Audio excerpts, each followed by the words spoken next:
Good evening, everyone. Parts of the South are preparing tonight to become the canaries in the coal mine. Georgia, with roughly 800 COVID deaths, leading the way as it moves forward with plans to ease restrictions on many businesses, satisfying a yearning to return to normalcy and get back to business while risking further spread of the coronavirus. Tonight, this country, with over 44,000 deaths, divided over just how far we can push the envelope on a matter of life and death.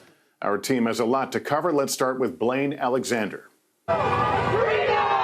Tonight, with the growing tug-of-war between stay-at-home and back to business, some states are already loosening the reins. Starting late next week, most Tennessee businesses will be free to open their doors, some as soon as Monday. Social distancing must continue, but our economic shutdown cannot. South Carolina stores back up and running, but limiting the number of customers allowed inside. And in Georgia, all nail salons, barbershops, massage and tattoo parlors are free to reopen on Friday. Dine-in restaurants and movie theaters Monday. We're probably going to see our cases continue to go up, but we're a lot better prepared for that now than we were over a month ago. In the small town of Albany, Georgia, where deaths are higher than anywhere in the state, the mayor says he was blindsided. Is your city ready to reopen? We are not ready to reopen. We had 15 funerals this weekend, 5 more deaths. We have 60 people on a ventilator at our hospital. The governor says he will monitor hotspots and intervene if necessary. But Georgia falls short of White House guidelines, which call for a 2-week downward trend in cases before loosening restrictions. Today, from fellow Republican and South Carolina Senator Lindsey Graham. I worry about that Georgia is going too far too quick. With the number of COVID-19 cases nationwide closing in on 800,000, other governors say they are not letting up. Federal guidance requires a 14-day reduction in COVID positive cases. North Carolina does not meet that criteria. But with the economy in desperate need of a lifeline, leaders are trying to balance safety measures, knowing that each day shut down hurts families struggling to stay afloat. Steve Patterson is in Las Vegas. This shutdown is costing Nevada an estimated $2 million every day in gaming tax revenue, while some 300,000 workers seek unemployment help. Now, for businesses, it's the rush to establish a new protocol. Here at this nail salon, the owner is installing plexiglass shields between the nail technician and the customer, and nobody is allowed inside without a mask. At this Florida doctor's office, this fog machine sanitizes every space twice a day. But for Jimmy Funkhauser and his outdoor gear shop in Colorado, his biggest concern, will his customers feel comfortable coming back? It's one thing to lose 100% of your business for a month, but to lose 20% of your business over 6 months, that's what actually puts you out of business. A nation struggling to flatten the curve while supporting the bottom line. Blaine Alexander, NBC News, Atlanta. This is Tom Costello. On the front lines of the COVID-19 fight in Georgia, Emory ER Dr. Justin Schrager and his wife Rachel, an epidemiologist, who took to Twitter in frustration as the governor began easing restrictions in the very state that is home to the CDC. This decision ignores public health guidance and science, and lives will be put at risk unnecessarily. When we do see another surge, it's going to be people like my husband who are going to be in the hospital, really having to deal with that. Newborn Sadie was just 2 weeks old when Justin moved out of the house and above the garage, mostly to protect her from the virus. For 6 weeks, the family has seen each other in the backyard, but no hugs.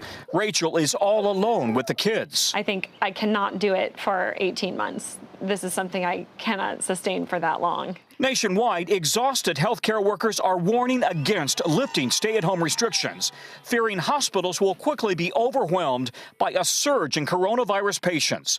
From a Colorado nurse standing his ground to a nursing assistant in Pennsylvania. If we get a surge, more of these COVID-19 cases, we won't be able to handle it. To New York. If you want to live, you stay home. My God, don't open up this country. Ultimately, the decision is up to each governor. We're not going to allow fatalities to go back up. Back in Atlanta, Rachel recently tweeted her disappointment that Americans were ignoring social distancing while Justin worked to save COVID patients. Former President Obama retweeting her message. Justin's hope? The curve will flatten enough so that he can come home. I'm just going to grab that baby and hug my wife and just go in the house and just spend all day holding the baby. So. Tom Costello, NBC News, Washington. Strongly tied to relaxing the restrictions and reopening the economy, the debate over how much testing is enough. Gabe Gutierrez has that part of the story from New York. At this walk-up testing site in Harlem, concerns not only about the virus spreading, but also the uncertainty. If you don't test, then you're flying blind. And then eventually, it's just going to reoccur again. This site just opened up yesterday, and there was obviously a huge pent-up demand. This line with people social distancing now stretches around the block. Today, New York Governor Andrew Cuomo met with President Trump, who argues there is enough testing capacity, but governors aren't fully using it. Let's just coordinate who does what. What do the states do? What does the federal government do? Each day, the U.S. is conducting about 45 diagnostic tests for every 100,000 people. To safely reopen, Harvard researchers estimate the country needs to do more than 3 times that. What is holding us back as a country is a coordinated, serious national response that helps states ramp up testing and make sure that everybody who needs a test can get a test today. Today, the FDA approved the first in-home test for coronavirus, which will initially be made available to healthcare workers. Many states are ramping up their own testing programs. Bolinas, California plans to test the entire town. NBC's Jake War is there. Volunteer organizers here say they were shocked to discover how easy it was to buy both tests for their more than 1,600 citizens. We started talking to other labs, expecting that everybody was going to be backed up. And we're surprised to learn that wasn't the case. But that's just one town. Governor Cuomo argues states will need millions of tests, and the supply chain is broken. The tests require what are called reagents, chemicals that interact with patient samples. Those reagents are often made in China, and right now, they're in short supply. Back in Harlem, 11 parishioners from one church have now lost their lives to COVID-19. Reverend Johnny Green considers it a test of faith. When my phone rings, I'm always worried, is it going to be another call with bad news? And Gabe, as the push for more testing continues, I know there's news today on a potential treatment that has been pushed by the president. What can you tell us? Yes, Lester, the largest study so far, the malaria drug hydroxychloroquine, found no benefit in treating coronavirus at U.S. veterans hospitals. Researchers also reported more deaths among patients who got the drug compared to those given standard care. Lester Gutierrez tonight, thank you. We're learning more tonight about the president's announcement that he is issuing an executive order to ban immigration to the U.S. during this crisis. Our Jeff Bennett is at the White House. Jeff, what do we know about this? Lester, President Trump announced tonight that his new immigration executive order, once it takes effect, will suspend immigration for 60 days. He also says it'll only apply to immigrants seeking permanent residency. It will not apply to those entering on a temporary basis. It's still unclear when he'll sign it.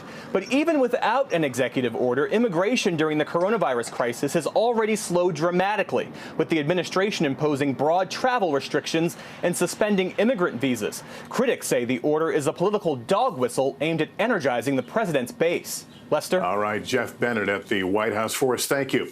Late today, the Senate approved a new relief bill that includes hundreds of billions of dollars more for small businesses. They, of course, worry about their economic survival, while essential workers are worrying about their health.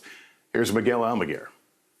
With a $500 billion deal now through the Senate, tonight in Minnesota, Jason and Ruth Ivesdahl, who own a local gym, say they could hire back the 12 employees they were forced to lay off if their small business loan is approved. Take them off unemployment, put them on salary, and then they can be helping us set up some online training opportunities and classes. After not getting the money in the first round of the Paycheck Protection Program, the Ivesdahls are hoping they get a piece of the $310 billion additional dollars being put into the forgivable loan program. It comes amid growing concerns for essential workers. At grocery stores nationwide, at least 15 employees have died, and another 2,200 have contracted the coronavirus. I'm hesitant about going back to work because of what's happened. Marissa Cabello tested positive after working at a grocery store in Irving, Texas. The county now offering COVID-19 testing to all essential employees. But there are calls to go further. Some unions believe grocery stores should close their doors to the public, only allowing pickup and delivery service. As hundreds of employees at Amazon prepare for another walkout this week to demand better protection, several food processing plants across the country are struggling to keep workers safe. Morgan Chesky is in Waterloo, Iowa. Officials say 90% of new cases here can be traced to this Tyson meat processing plant. The company says it's added safety measures such as temperature scans, but tonight isn't sharing the number of positive cases, nor is it closing. Tonight, worker safety and small businesses, both threatened by a virus attacking Americans and the economy. Hey, NBC News viewers, thanks for checking out our YouTube channel. Subscribe by clicking on that button down here and click on any of the videos over here to watch the latest interviews, show highlights, and digital exclusives. Thanks for watching.